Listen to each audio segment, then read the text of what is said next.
ಕುಮಾರಪೇಟೆ ಎಂಬ ಹಳ್ಳಿಯಲ್ಲಿ ಒಂದು ಸುಂದರವಾದ ಕುಟುಂಬವು ವಾಸಿಸುತ್ತಿತ್ತು. ಬಡ ಕುಟುಂಬ. ಆದರೆ ಯಾವುದೇ ತಂದೆಯು ತೊಂದರೆಯಾಗದ ಹಾಗೆ ಸಾಕುತ್ತಿದ್ದನು. ಎಲ್ಲರನ್ನೂ ನೋಡಿಕೊಳ್ಳುತ್ತಿದ್ದನು.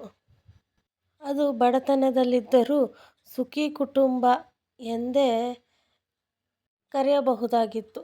ಅಷ್ಟು ಸುಖವಾಗಿ ಸಂತೋಷವಾಗಿ ವಾಸಿಸುತ್ತಿದ್ದರು. ಅವಶ್ಯಕತೆಗಳನ್ನು ಪೂರೈಸಿಕೊಳ್ಳದಿದ್ದರೂ ಪರವಾಗಿಲ್ಲ. ಆದರೆ ಪ್ರೀತಿಯಲ್ಲಿ ಹಾಗೆ ವಿಶ್ವಾಸದಲ್ಲಿ ಏನೂ ಕೊರತೆ ಇರಲಿಲ್ಲ. ಮಕ್ಕಳು ಬೆಳೆದಂತೆ ಜವಾಬ್ದಾರಿ ಬೆಳೆಯಿತು. ಮಗಳ ಮದುವೆಗೆ ಸಾಲ ಮಾಡಿ ಮಗಳ ಮದುವೆಯೂ ಆಯಿತು. ಮಗಳನ್ನು ಸಂತೋಷದಿಂದ ಅದ್ದೂರಿಯಾಗಿ ಮದುವೆ ಮಾಡಿ ಕಳಿಸಲಾಯಿತು. ಸಾಲದ ಹೊರೆಯೂ ಹೆಚ್ಚಾಗತೊಡಗಿತು. ಅಲ್ಲಿ ಮಗನು ಚಿಂತೆಗೀಡಾಗುತ್ತಾನೆ. ಸಾಲವನ್ನು ತೀರಿಸುವ ದಾರಿಯೇ ತಿಳಿಯದಂತಾಗುತ್ತಾನೆ. ಆಗ ಆತನಿಗೆ ತಿಳಿದು ಬಂದಿದ್ದು, ನಾನು ಫಾರಿನ್ಗೆ ಹೋಗಿ ದುಬೈಗೆ ಹೋಗಿ ಚೆನ್ನಾಗಿ ದುಡಿದು ನನ್ನ ಮನೆಯ ಸಾಲವನ್ನೆಲ್ಲ ತೀರಿಸುತ್ತೇನೆ ಎನ್ನುತ್ತಾನೆ. ಆದರೆ ಒಲ್ಲದ ಮನಸ್ಸಿನಿಂದ ತಂದೆ ತಾಯಿಗಳು ಆತನನ್ನು ಬೀಳ್ಕೊಡಲೇಬೇಕಾಗುತ್ತದೆ. ತನ್ನ ಮಗನಿಗೆ ನಾನು ಹೊರೆಯನ್ನಾಕುತ್ತಿದ್ದೇನೆ ಎಂದು ಭಾವಿಸತೊಡಗುತ್ತಾರೆ.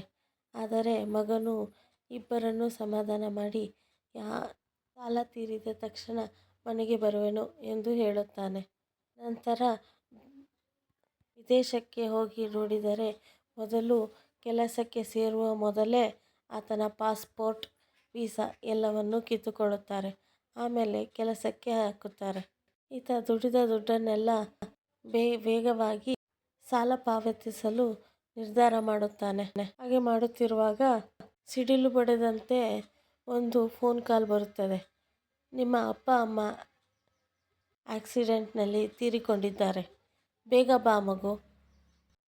ನಾನು ರಜೆ ಕೇಳಿಕೊಂಡು ಬರುತ್ತೇನೆ ಎಂದು ಹೇಳಿದ ಆತ ಅಲ್ಲಿ ಹೋಗಿ ತನಗೆ ರಜೆ ಬೇಕೆಂದು ಕೇಳಿದಾಗ ಅವರು ನಿರಾಕರಿಸುತ್ತಾರೆ. ಇಲ್ಲ, ಸಾಧ್ಯವೇ ಇಲ್ಲ. ನೀವು ಕುಂಟು ನೆಪವನ್ನು ಹೇಳಬೇಡಿ, ಹೋಗಿ ಎಂದು ಅವಮಾನಿಸುತ್ತಾರೆ. ಇತ್ತ ತಂಗಿಯು ಅಣ್ಣನ ಬರುವಿಕೆಯನ್ನು ನೋಡುತ್ತಾ ಇರುತ್ತಾಳೆ.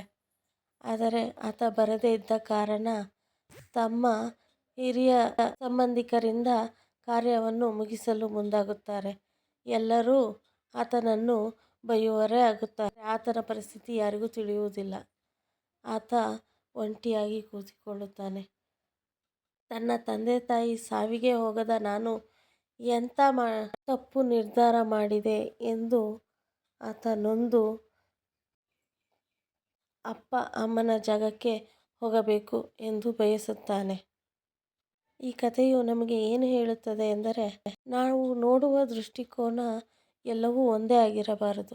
ಅವರ ಪರಿಸ್ಥಿತಿ ಏನಿದೆ ಎಂದು ತಿಳಿಯುವುದು ಬಹಳ ಮುಖ್ಯವಾಗಿರುತ್ತದೆ. ಆತ ಮೊನನೊಂದು ಆತ ಸಾವಿನ ಕಡೆ ತಾನು ಪ್ರಯಾಣ ಬೆಳೆಸುತ್ತಾನೆ. ಅಪ್ಪ ಅಮ್ಮನ ಹೊರೆ ಇಳಿಸಲು ಬಂದ ಈತ ಕೊನೆಗೆ ಅಪ್ಪ ಅಮ್ಮನ ನೋಡಲೂ ಆಗದ ಪರಿಸ್ಥಿತಿ ಆಗುತ್ತದೆ. ಪರಿಸ್ಥಿತಿ ಅವನನ್ನೇ ಕೆಟ್ಟವನನ್ನಾಗಿ ತೋರಿಸುತ್ತದೆ.